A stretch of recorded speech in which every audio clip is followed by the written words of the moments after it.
तो ये परमात्मा ने कहा कि सार सबद सर जीवन बूटी, घस घस अंग लगावे, कहे कबीर तुम सत कर मानो, ये जन्म मरण मिट जावे। ये सार सबद से मिटना था जन्म मरण, और ये अभी तक गुप्त रखनी थी। तो अब ये वो समय आ गया है कि आपका ये जन्म मरण का रोग नाश होगा।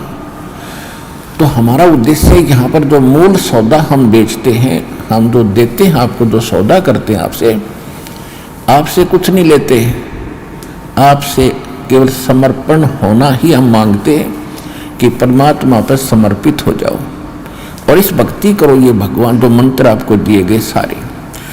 अब कहने का भाव ये है कि और जो दूसरे आपके संकट हैं, ये तो हम आपको वैसे निवारण करेंगे। जैसे रूंगा बोलते हैं, रूंगा रूंगे में देंगे, रूंगे में, वो सौदे में नहीं आता रूंगा, वो तो एक्स्ट्रा दिया जाता है। जैसे पुराने समय में, अब तो वो समाप्त हो गई सिस्टम।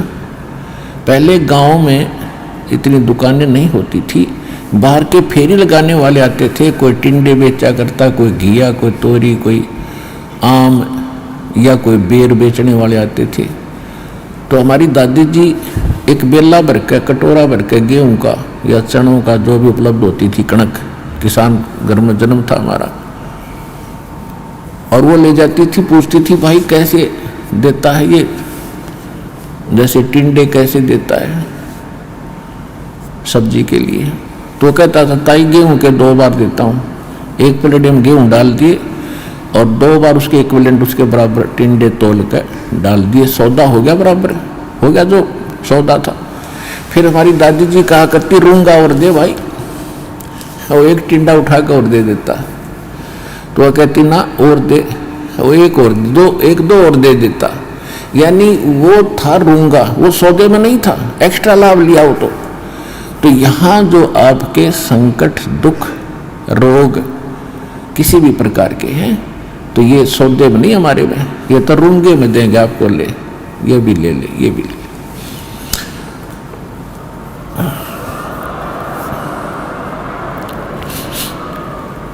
और पुण्यात्मा दास बार बार कहता है ये एक डूब बाट के गीत नहीं है, ये उस समर्थ की महिमा है, उस समर्थ का ज्ञान है, उसके दिए हुए विधि भक्ति मंत्र हैं। इनसे वही लाभ होगा जो दास बता रहा है, भगवान ने बताया है।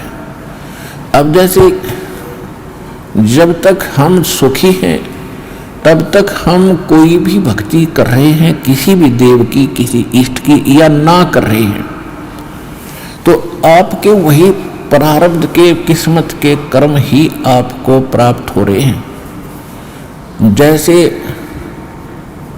किसी ने इन्वर्टर की बैटरी चार्ज कर रखी है, वह फुल हो ली और फिर चार्जर लगाया नहीं, तो वह फिर भी काम कर रही है, चार्जर हटा रखा है, चार्जर है ही नहीं आसपास भी, और ना चार्ज लगाने की कोई बिजली उपलब्ध है, तो फिर भी वो चल रही है, खूब काम कर रही है, पंखे भी, लाइट भी खूब चल रही है। तो जब तक वो बैटरी चार्ज है तब तक तो नो प्रॉब्लम, और जब वो बैटरी होगी डिस्चार्ज, फिर प्रॉब्लम, नथिंग एल्स। तो पूर्व जन्म के जिसके जितने संस्कार, पुण्य कर्मनी, जितनी उसने बैटरी चार्ज कर रखी है, कोई प्रधानमंत्री बना है, कोई राष्ट्रपति बना किसी देश का, कोई IAS, IPS, डॉक्टर, इंजीनियर, जज, या कोई सेठ बना है, कोई अच्छा किसान बना है, कोई अच्छा दुकानदार, दुकान चल रही है, कोई वैसे किसी के बच्चे अच्छे हैं, कोई नौकरियां प्राप्त है, तो ये उनकी पिछले जन्म की बैटरी चार्ज है, वही चल रही है, आगे चार्जर नहीं है। और जब आगे चार्जर नहीं है तो वो बैटरी जब तक पूर्व जन्म की चलेगी, फिर कैर टूटने लगेंगे, जब दुख शुरू होंगे वो खत्म हो जाएगी, पुण्य खत्म हो जाएगी। हमारे जीवन में पुण्य और पाप दोनों साथ हैं। जब तक पुण्यों का दौर चलता है तो हम सोचते हैं हम बिल्कुल सुखी हैं, और ये भी सोचते हैं हम ऐसे ही निभाएगी, ऐसे ही चलेगी। और जब वो पुण्य समाप्त हो जाते हैं वो बैटरी डिस्चार्ज हो जाती है और फिर पाप का दौर शुरू होता है। फिर हम भटकने लगते हैं, क्योंकि जो पूजाएं आप कर रहे थे उनसे तो राहत मिली ही नहीं, उनके करते करते ये दुख और संकट आ गए आप पर। तो तब आपको उन पूजाओं में अविश्वास हो गया जो आप पहले कर रहे थे। फिर आपको किसी ने बताया कि उस मंदिर में मत्था टेकने से लाभ होता, आप फिर वहां जाते हो। किसी ने आपको बताया कि वैष्णो देवी जाओगे, वहां पहुंचोगे तो आपको बड़ा लाभ मिलेगा, आप वहां पहुंच गए। यानी वो जो साधना पहले कर रहे थे वो छोड़ दी। फिर आपको किसी ने बताया बालाजी जाइए, आप फिर वहां जाते हो। तो कहने का भाव ये है कि जब आपके पाप कर्म का दौर शुरू हुआ और जिन साधनाओं को करके आप निश्चिंत बैठे थे, हम बिल्कुल सुखी हैं, तो उन्होंने आपका साथ नहीं दिया, क्योंकि वो साथ पहले भी नहीं देने वाली थी। उस समय आपको कोई कहता कि साधना कर रही है ठीक नहीं है, आपको लाभ नहीं मिलेगा, तो आपको कभी विश्वास नहीं होता, न आप मानते हो। और फिर जब संकट आते हैं फिर आप सभी मान जाते हो। तो कहने का भाव ये है दास का कि आज आप यहां जो आए हैं, आपके पूर्व जन्म के संस्कार व बैटरी कति खत्म हो ली। अब हम देंगे चार्जर उस परम पिता की पावर के लगाने का, ये भक्ति विधि। और फिर आप उस चार्जर को लगाए रखना आखिरी सांस तक, कनेक्शन ना कटने देना। तो आप इस जीवन में सुखी रहोगे और सतलोक चले जाओगे, आपकी भक्ति बहुत बढ़ जाएगी, आपके संकट भी नाश होंगे।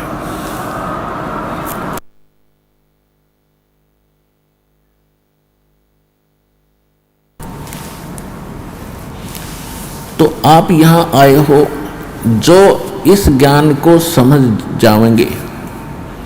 यहां पर दो प्रकार के प्राणी पूरा लाभ उठाते हैं। एक तो ज्ञान समझ कर आते हैं, और दूसरे जो सब जगह भटक भ्रम लिए और कहीं से लाभ मिला नहीं, और फिर वो यहां टिक जाएंगे, अकोर की तक ठिकाना नहीं, सब जगह जा लिए। तो फिर उनकी व्यवस्था होगी, मजबूरी होगी यहां आने की, और यहां आते रहे तो वो लाभ मालिक देगा। फिर हम ज्ञान सुनाते हैं यहां बैठाकर आपको। तो यहां आपसे प्रार्थना की जाती है, जब तक सत्संग चले आप सब चिंताएं और इधर उधर की गल्ला बातें छोड़ के ध्यान से सत्संग सुनो। चाहे कोई रोगी है, चाहे कोई संकट है किसी प्रकार का, आप एकाग्रचित्त होकर सत्संग सुनोगे तो राहत मिलेगी और ये ज्ञान ग्रहण होगा। इस ज्ञान से आपको 70% लाभ तो ज्ञान से मिलेगा। लाभ का मतलब है आत्मा में दृढ़ता आवेगी हर प्रकार की, और 30% फिर बाकी जो संकट है वो आपकी भक्ति और लाभ से होगा। क्योंकि दास इसलिए कह रहा है इस ज्ञान से कि कई ऐसे दुख हैं जो बेमतलब के बने होते हैं।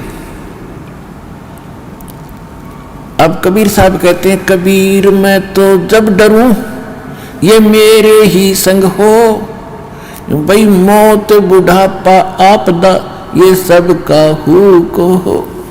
ये इस तरह के जो ज्ञान के वचन हैं, ये उस रोगी को, संकट वाले को बड़ा सहारा देंगे जो मृत्यु सैया पर है और ये सोच रहा है मेरा क्या होगा। देखो यहाँ कोई ना रहा और ना रहेगा। किसी की 2 दिन पाछे टिकट कट जाएगी, किसी की 10 दिन पहले कट जाएगी। यहाँ नहीं रहना किसी ने। लेकिन दुर्भाग्य उन प्राणियों का होगा जो सतलोक आश्रम बरवाड़ा जिला हिसार में ना आए होंगे। वो कति खाली जाएंगे, कति खाली टोटली नष्ट करके जाएंगे जीवन को।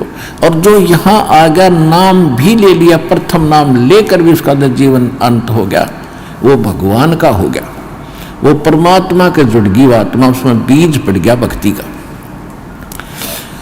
और अब ये हजारों वर्षों तक ये ज्ञान और ये समाधान चलेगा। अब वो जो बीमार रोगी कहीं सब जगह थक लिए जब यहाँ ले आए, और उसकी होगी मृत्यु नाम लेकर के। आप तो चाहे कुछ भी सोचो, लेकिन भगवान ने अपना बच्चा ले लिया अपनी शरण में।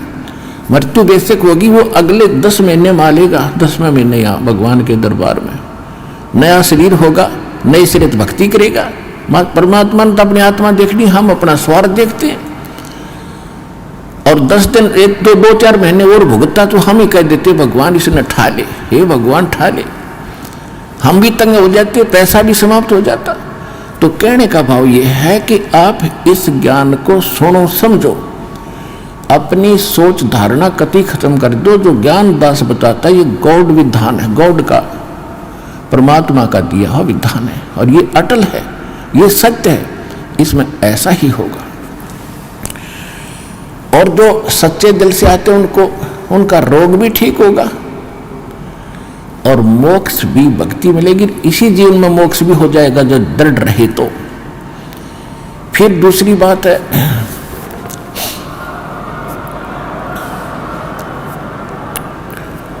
इसके अतिरिक्त और भी बहुत सी, क्योंकि ये विधान है भगवान का, और आप हो बच्चे पहली कक्षा, दूसरी, तीसरी के। अब जैसे कानून की किताब को तीसरी चौथी कक्षा का बालक कैसे समझ पाएगा, लेकिन बार बार दास समझाएगा तो आपके हृदय में ये अवश्य जचेगा, विश्वास होगा, क्योंकि ये गॉड गिवन स्पिरिचुअल नॉलेज है, परमात्मा का दिया हुआ अध्यात्म ज्ञान है। तो जब आप यहाँ आ गए और सच्चे दिल से भक्ति करने लग गए, तो जितने भी सांस इस सिमरन में आपके गए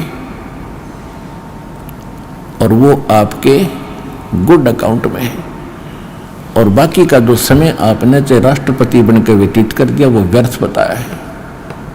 तो यहाँ आने वाले जितने भी भक्त हैं, चाहे रोगी हैं, तो किसी प्रकार का उनको संकट है, तो उनके लिए वो दुख वरदान बन गया। वो भगवान से मिलेंगे, उनका जीवन सफल होगा, उनके सब दुख दूर होंगे और भगवान के विमान में बैठकर सतलोक जाएंगे। ये लिखवा लो मेरे पे।